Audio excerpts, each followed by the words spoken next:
Welcome to the day in the life of a medical biller. I'm on my way to my 9 to 5 job and the parking lot is pretty empty.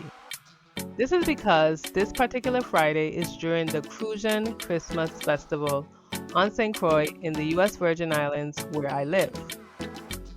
We have lots of holidays, lots of days off, and lots of partying.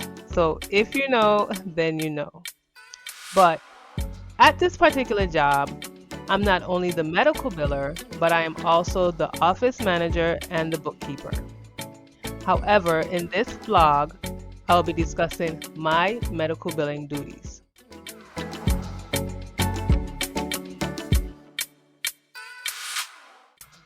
Now, not all medical billers do the same things. It all depends on your duties, where you work, your position, all of that. Some billers are required to do one thing, such as post payments or do accounts receivables, and others are end-to-end billers. I'm just giving you an idea of some of the things that I do and you may also have to do as a medical biller.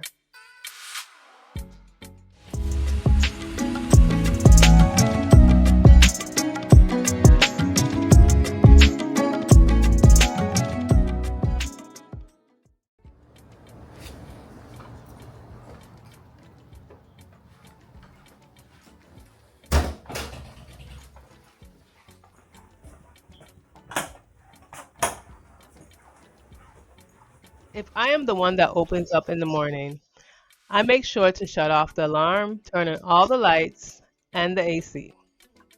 I work for a small office that has 4 employees, and at the current time, there are only 2 providers. Since this video, we have actually gone through a transition, so some of the things that I do in this video are not the same things that I do now. So here we are in my comfy, cozy office. Welcome. Here's a quick unboxing of the camera that I am using for this particular vlog. It's my new toy, the DJI Osmo Pocket 3. It's a small handheld camera with a gimbal. I purchased it particularly for more vlogging opportunities on my channel, so I'm gonna try and incorporate them a little bit more, but we'll see.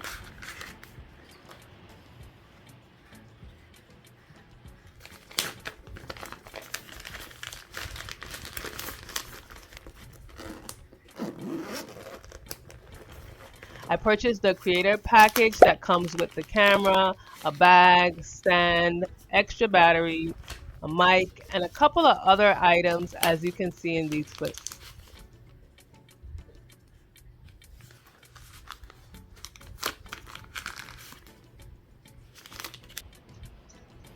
This video was recorded with the DJI Osmo Pocket 3, so let me know below what you think of the quality of the camera. If you're thinking about vlogging, even if it's not necessarily for YouTube, this may be a great camera for you. Now, I usually try to start my day with a cup of mushroom coffee from Rise. I like it because it gives me energy and helps me with my focus for a long period of time. I know if you've been on my channel for any time, you've heard me say before, I am a morning person. So my most productive times are in the mornings. But I've noticed when I drink this coffee that I'm more productive for longer. I'm not a regular coffee drinker, but this coffee is different because it is made out of mushrooms and it doesn't have as much caffeine as regular coffee does. This now is not a sponsored video. Although I wouldn't mind if Rise wanted to sponsor me. So if you're hearing me, Rise, let me know. But I just really love this coffee and I just wanted to share that with you guys because I'm drinking it throughout the video. I also check my email and my planner first thing in the morning. My planner helps me determine what I have to do for the day. I try my best to write out the top 3 duties that I want to accomplish for that particular day. Then I check my work email. I check it once first thing in the morning and then again close to the end of the day. I try my best not to look into my email more than twice a day because I believe that becomes very distracting. You check one time, you see an email you have to deal with. You check another time, you see an email you have to deal with, and it gets really distracting. If I do check my email throughout the day, it's because someone has specifically called me and told me that there's something for me to address or that they need me to review or something like that. And then in the mornings, I also try to call back patients that I didn't get to the day before. I don't want to linger on and have them waiting for me. So if I didn't get to them the day before, then I try to do that first thing in the morning. This is usually my morning routine. Now, I have included a card of the live that I did that talks about organization and time management. So I'm gonna link that above because being organized as a medical biller will help you to be successful because that is a lot of what we have to do in this position. Most of the duties that you do may feel repetitive, but can get lost in the shuffle of the day if you don't have a routine. Making routines keep you consistent and keeps you on track. Now, all of this takes me about 30 minutes to an hour or an hour and a half. I mean, this all depends on what needs to be done. Now, one of my tricks is to mark your email as unread if you don't have an opportunity to complete it. I mark it as unread so that I can then come back to it and complete it and not miss it, because if you open it and it's marked as read, you might think that you've already done it, but you haven't. So I mark it as unread so that I can come back to it.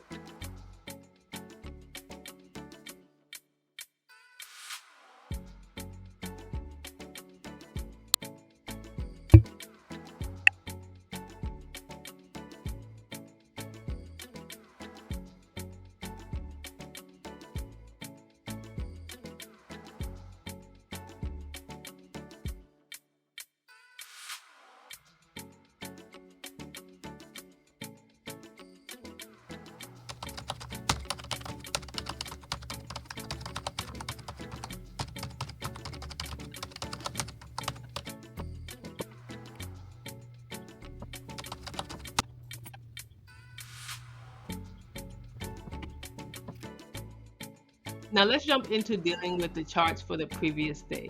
At this time, the providers use paper charts. So the first thing that I would do is print the schedule of the previous day's appointment. This is so that I can go through the list and see who has missed, canceled, or was seen. For the patients that were seen, I should have a chart to go through it that has a super bill. If some charts are missing, I try to figure out why. If they are missing because the provider has not completed their notes, then I notate that on the schedule and make sure to the provider find out when they will complete it. The providers that I work for are pretty good with completing documentation, but if they aren't, I stay on top of them because I need to make sure that I get everything billed out and I don't want to keep going back to previous days. If you're having problems with your providers documenting on time, you need to enforce a policy about how long they have to complete their notes. Explain to them how this affects their revenue. Always remember, always, providers speak money. Now, matching the schedule to the charts that I have is a form of checks and balances. It's to make sure I don't miss out on submitting any bills. So I go through each chart's super bill, which is attached on the top of the chart. If you don't know what a super bill is, watch this video that I've linked above. At this office, the front desk enters the charges that are put on the super bill by the provider. When the patient checks out, the super bill lets the front desk know if there are any additional payments that need to be collected, determined by what the charges are. At this point, I'm making sure what was entered in the system is what was on the super bill. I'm also checking for any discrepancies in codes that the provider entered, because if the provider is choosing the codes, they may not choose the correct ones. There may be missing numbers, etc. I also glance at the demographics for missing items like the date of birth, ID number, etc. that belongs on the claim. This is a form of manual scrubbing, so I always manual scrub. If something doesn't make sense to me, I will query the provider or the front desk or the MA, the nurse, whomever. I will query them. I'm not a coder, so I'm not doing any coding, but I do look at the notes sometimes if needed because I do know how to code. I don't do this right when I'm doing all of the charts. I put this aside so that I can query whoever I need to query at a later time.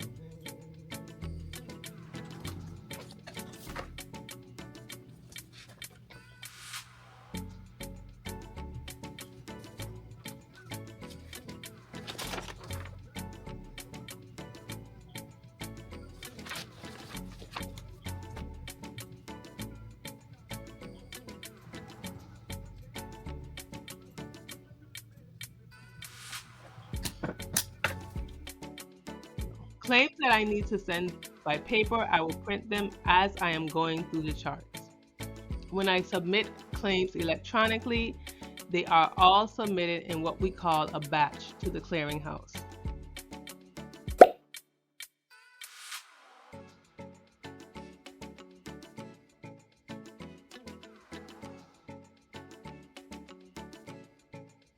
Each day, I check the clearinghouse for any rejection reports. This allows me to easily resubmit claims that have not been submitted due to minimal things such as missing information or incorrect ID numbers, etc. Check out this video above discussing the different types of claims form statuses.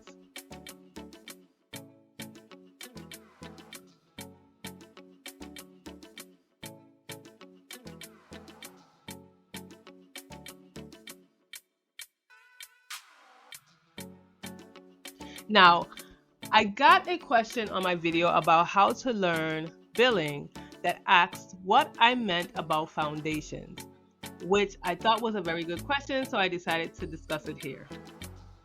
As a medical biller, you should know the basics, which are claim submission, rejections, payment posting, denials, agent reports, and patient statement.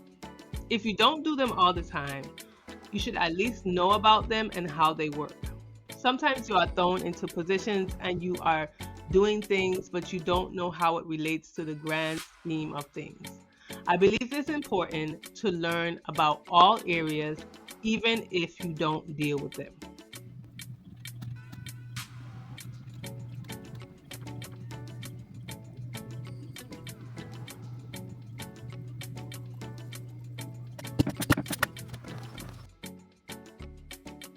Now this day, I did not have any payments to post, but if I did, I would go to the individual payer sites to download the ERAs, or if I had paper remits, I would open them. Now the practice management system that I worked in did not allow the ERAs to post automatically, so I did it manually. I would go through each payer's remit and each patient's account one at a time. While posting payments, you need to pay attention for detail, because you don't want to put the payment in the wrong account, and you want to make sure that the numbers make sense as far as the allowed amounts, co-pays, co-insurances, etc. I make sure I do all my payment posting at one time instead of doing one remit and then stopping to do something else and come back. When I'm in the groove of posting, I want to stay there. If I have to pull a chart or call an insurance company after posting a payment, I mark that payment and then come back to it later. I don't want to interrupt my flow. Like, you're in a flow of posting payments, don't interrupt it. At the end of payment posting, I print a report to make sure that what was entered into the system is what's actually received. Again, this is a form of checks and balances because I can make mistakes. Now, like I said, if I have to call an insurance company, I also make sure that I do that in one sitting. I gather everything that I need for that claim, or any follow-up information that I need to address for that particular patient, and I call for all the claims for that particular payer. United Healthcare. This call may be monitored or recorded for quality. If you're calling about COVID-19 claims for the uninsured or Provider Relief Fund, press 7. For all other requests, please stay on the line. For assistance with your or a family member's health plan, say, I'm a member. Otherwise, in a few words, tell me why you're calling today. Claims.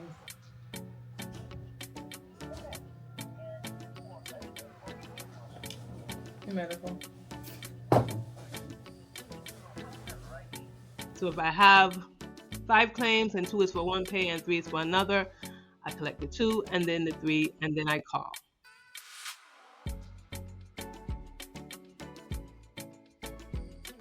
Insurances have limited the amount of inquiries that you can make. Most of them are limited to like 3, but if I have a 4th one, I try to squeeze it in. I kind of say, I just have 1 more. Can I squeeze that in? If they don't let me, I just will call right back and get that 1 or 2 or how much ever I have done.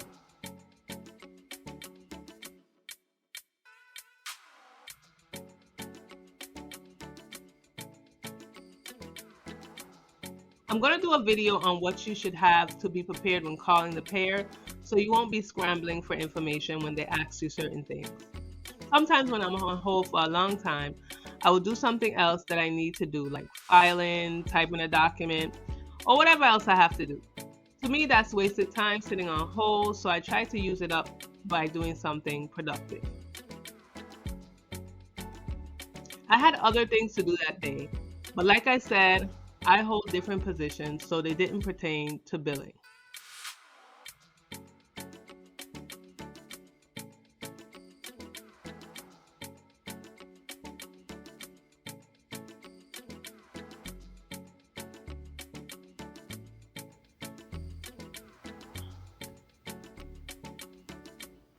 The day is finally over, so I cleaned up and I'm done for the day.